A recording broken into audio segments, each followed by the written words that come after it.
Hi everyone, welcome to Speaking Territory, a podcast by School of International Relations and Strategic Studies, University of Mumbai. Today, we have a very special guest with us, His Excellency Mr. Kobbi Shoshani, the Consul General of Israel to Mumbai. Sir is also the official representative of the State of Israel in Maharashtra, Gujarat, Madhya Pradesh and Goa. Prior to his appointment in Mumbai, Mr. Shoshani has visited India several times in the past. He joined Israel's Ministry of Foreign Affairs in 1991 and in 1992 he was sent for a 6-month period right after the establishment of full diplomatic relations between India and Israel. Sir has taken part in forming the embassy in New Delhi. Apart from that, he has served as the Secretary and Consul in the embassies of Israel in Bangkok and Tokyo from 1997 to 2002. In 2004, he was appointed as the Counselor in the Embassy of Israel in Stockholm. Mr. Shoshani had been sent by the Ministry of Foreign Affairs to Mumbai right after the 26/11 terror attack, and he has visited India several times afterwards. He became the advisor for the Director General, Ambassador Gold, and his last job was the head of the Division of Internal Inspection of the Ministry of Foreign Affairs. Thank you so much, sir, for joining us today for our podcast, and we look forward for an interesting conversation with you. Thank you so much. Very happy. Same here, sir. So let's proceed. So my first question to you is, how does the Consulate General functions, what are the roles and responsibilities, and how does the Consulate General of Israel play a role in enhancing the bilateral relations between India and Israel? And it'll be great if you can throw some special light on the work of the Consulate General of Israel in Mumbai. Thank you so much. You know, India is a huge country. Sometimes we don't expect or we don't understand what is the size of India by population and territories. Because of that, Israel decided to have 3 missions in India. The embassy is in New Delhi, and we have 2 consulates, one in Bangalore and one in Mumbai. Of course, Mumbai is the best. But the idea is to split the work between the diplomatic work around the country and to cover the main lands that we have cooperation with. Of course, here in Mumbai, Western India, as you mentioned before, is covering Gujarat, Madhya Pradesh, Goa, and of course Maharashtra, which are the main territories and states that we are taking care of. Mainly here, there is a lot of connections in a variety of issues, from economy. All the big conglomerates are here, and in Gujarat, Adani is in Gujarat. Here we have Tata and of course Reliance, and in Pune we have a very big groups. Hinduja is here, Aditya Birla. All of these conglomerates, and that's the first important issue, and we would like to expand and to build up much better economic ties with India. Second thing is the political issue. We are covering here India. We know what's going on in India, and I have to tell you in a very frank way that I'm, especially in Maharashtra, I think that the politics in Maharashtra is fascinating in my point of view. I think I know most of the politicians here, and there is also connection to the federal government as well. We have good relations with the member of parliaments from Lok Sabha, and of course members of parliament from here in Maharashtra and the other states. I meet often the chief ministers in Maharashtra and the other states that I visited, and they know me personally. That's the first one. The second thing is tourism, and I think tourism is extremely important from both sides. And I think that, especially after COVID time, I think that in order to bring the economy into the right track, and I think everybody can see it, we need to bring more tourists from both sides, from India to Israel, and from Israel to India. I assume you probably know that most of the young generation that after the army, the service in the army, they are coming to India, and they become a very good ambassador of India in Israel, because they fell in love with the food, with the people, with the culture, with the colors, with the history, with the customs and the tradition. And I'm not saying just because I'm the Consul General, because my daughter came here for 1 month and she stays 7 months. She didn't want to leave. I pushed her to go to the university, but that's a different story. Also, we have a consular section here. We deal with all the consular matters. From the Israeli side, all Israeli, they are here, passports and of course birth certificate, and also from visa and the other arrangements that Indian people, we have a lot of Indian people who live in Israel and work in Israel as well, that we need to give them a service for that, and of course businessmen that are going to Israel. I think for introduction it's enough, but if you would like that I will speak more about it, I will be more. Yes, definitely, sir. So as you have already mentioned about the topics like culture and the Indian food, I also read that you really like Indian films and food. So I'm coming to the topic of soft power diplomacy here. So basically in today's time, it's growing prominence that we can see around the soft power diplomacy, and it is definitely very crucial for enhancing the bilateral relations. So I would like to hear what are your views on soft power diplomacy and how can it be used to enhance the relations between India and Israel? Thank you for the question, but I think that you made a big mistake, because I think that if you started to speak with me about Indian films, it's going to take 2 hours. I'm crazy about Indian films long before I came to India. It's nothing to do with the soft diplomacy right now. I think that this Indian industry is amazing. I have my favorite actor and actress. I have my favorite film that I like very much, and I'm coming with a big love to this. Of course, Mumbai is the center of the hub and the center of this industry. I think I made the most relevant and important is not the right word, more relevant and influential actor and actress here. I think most of them, they know me. They know me because, first of all, they understood that I love what they do. I always mention Vidya Balan. I think she's a fantastic actress, and I saw many films of her. And of course, Anupam Kher is a very close friend of mine, and I think he's a fantastic. I met Amitabh Bachchan. I remember Amitabh Bachchan when I was young. My mother, I think that she fell in love with him. But every Friday afternoon, it was an Indian film. It was black and white television, of course, at that time. I was a young boy, long time ago. And I remember Amitabh Bachchan with his black hair, and it was very charming, but we shouldn't disturb our mother during this Friday. Now, we are planning to do several things here. First of all, and above all, Indo-Israeli film, which is right now, the script is already over. We need help from the governments. We need help from a business perspective, because it's going to cost a lot of money. The film is going to be filmed in Israel and in India, and it's going to be something with historical touch.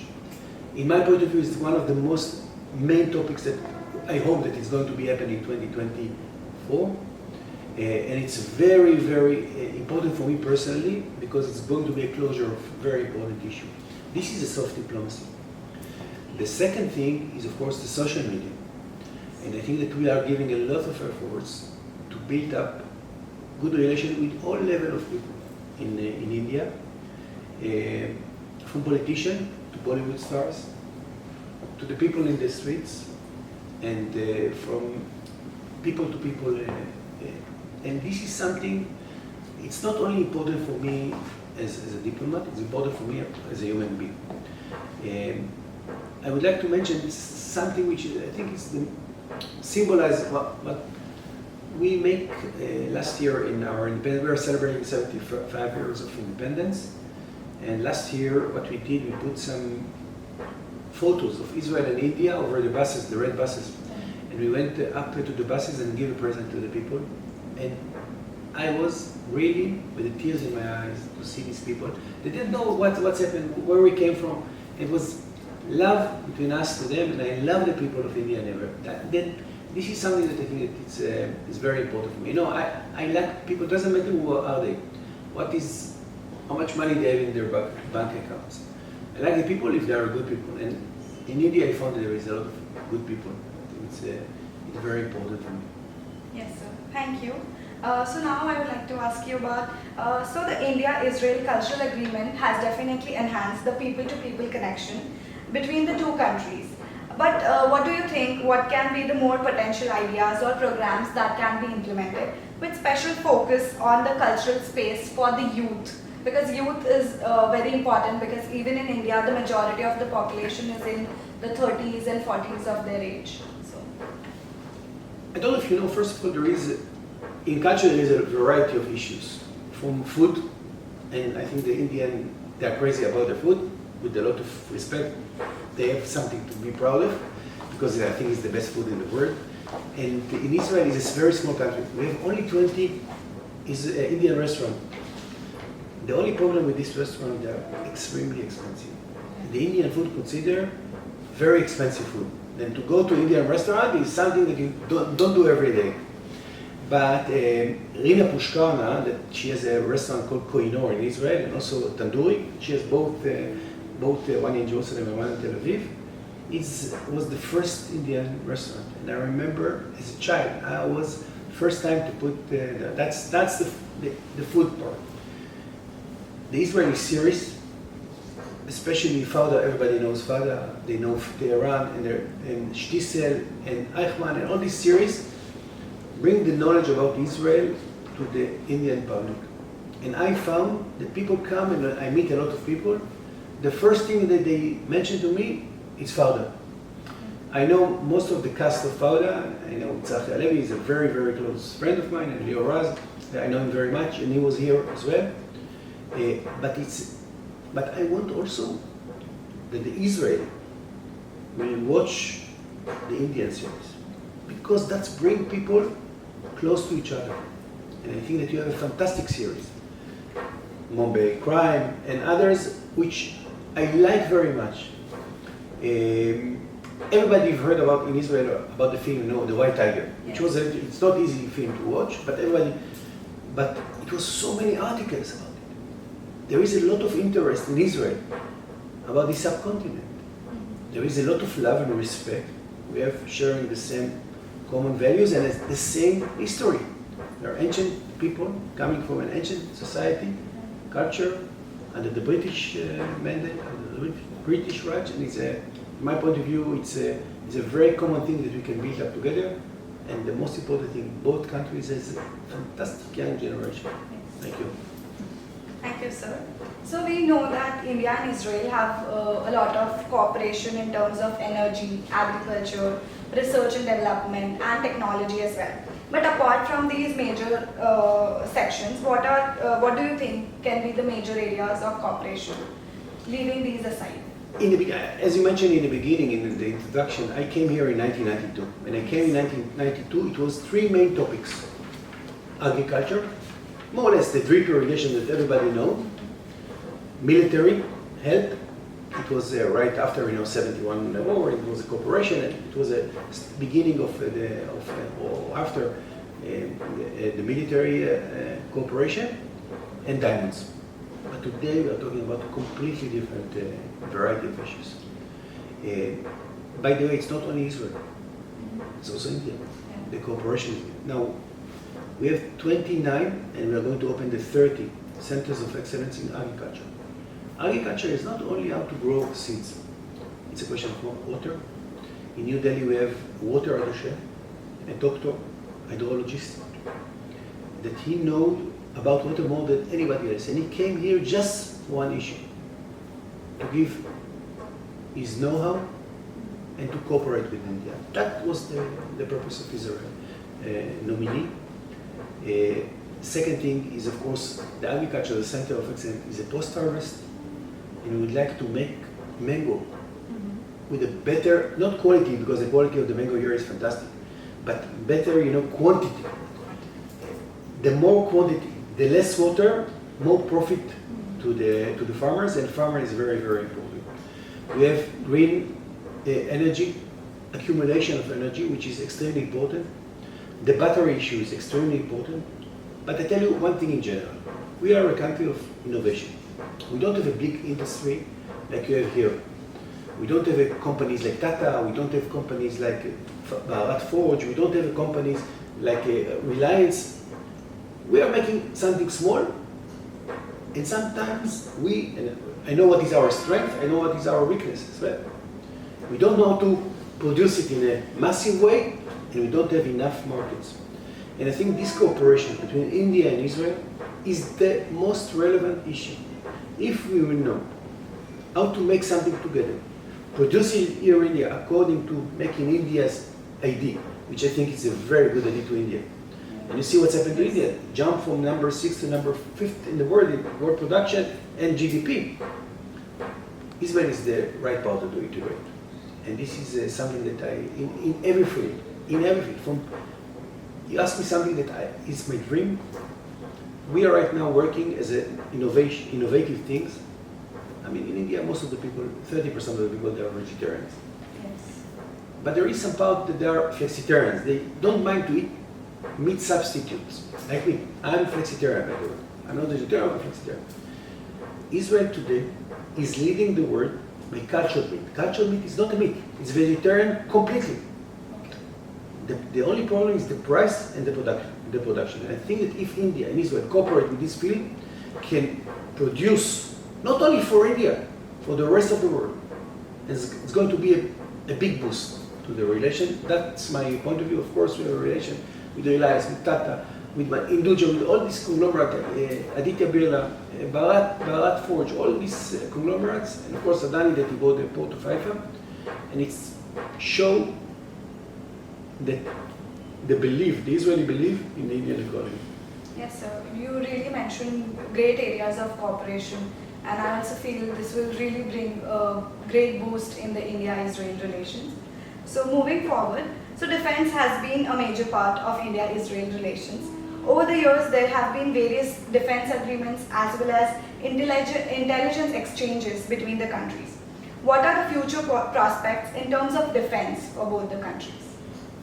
I'm talking first of all about the bond between India and Israel. There is a bond. And the bond didn't come because of interest first. There is interest.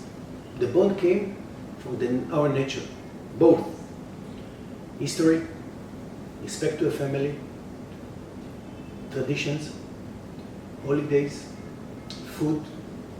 Then the bond becomes stronger and stronger and stronger since 1992. I tell you in a different perspective. When I came to India first time in 1992, I was a young diplomat. Everybody looked at us in a very strange way. What is Israeli? Nobody knows what is Israel before. We had some difficult time during the last period of time before 1992.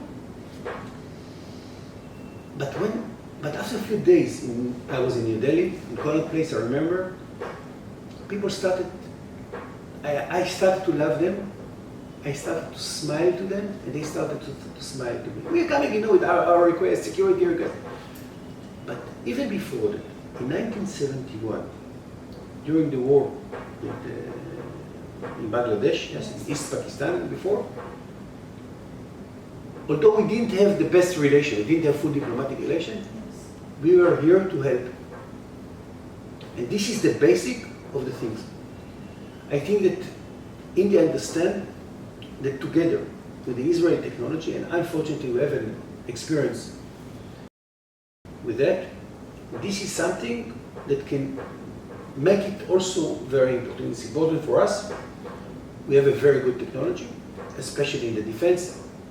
Think about Iron Dome, or even an anti-air sea missile that right now in one of your ships, they're Israeli made, and with the cooperation is extremely important to Israel. Yes, sir. Thank you. So, sir, you have definitely played a very major role in establishing India and Israel relations. So, with the ever-changing geopolitical dynamic, how do you see the way forward for both the countries? What do you think is the future of the India-Israel relations? As I mentioned before, the port of Adani, and I think the port of Adani, when I asked the people of Adani, why? The answer was very clear. There is a line towards, through Saudi Arabia, through United Arab Emirates, through Jordan, through Israel, Europe, United States. This is a very important line. We should build alternative. We know what's going on right now in the Suez Canal. It's too narrow, and we saw what's happened when one of the ships was stuck. We need to open an alternatives. What we see in the world, because of the world population is growing and growing up, there is more needs. The economy is going to expand. You see what's happened in India, it's happened in Israel, and after COVID, it's extremely important. The second thing, it brings a lot of challenges. And the challenges is energy, emission, pollution, environment.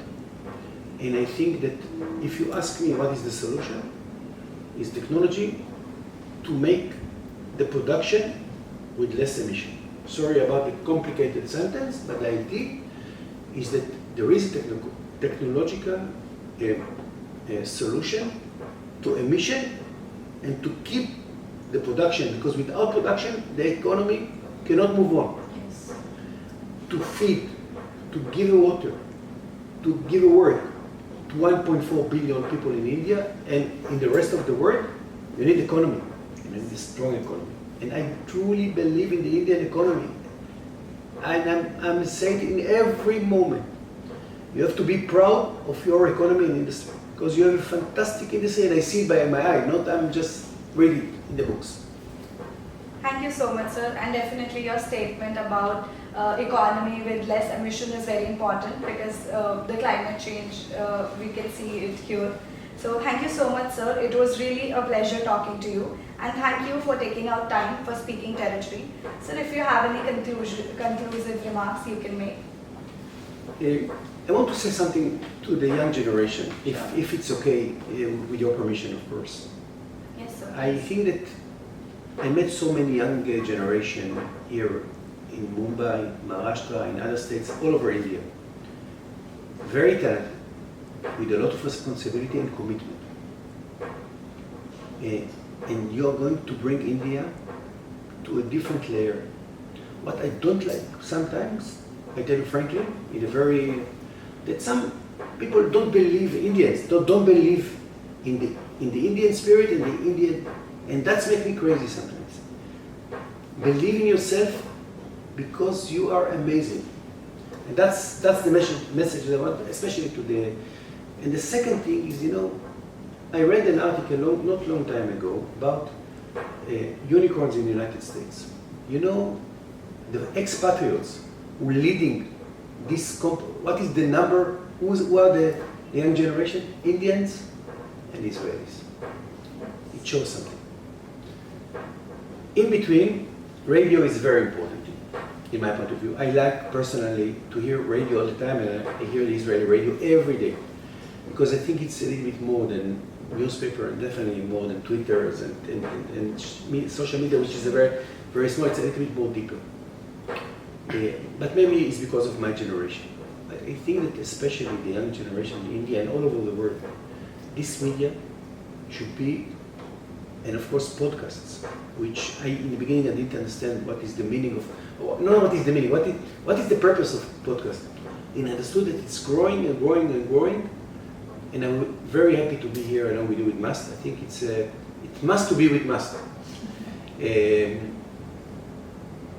In my time, radio was in frequencies, in the air. Today is through internet, which is a big difference. First of all, the quality, and second thing, you can reach any place in the world. It's fantastic, and I think it's an amazing program. What you did here, it's an amazing thing, and I would like you will meet more and more interesting people. I'm sorry that I was not so interesting. No, so you definitely. But you will meet, because it needs to attract the people to listen to radio, because it's, I think, very, very important.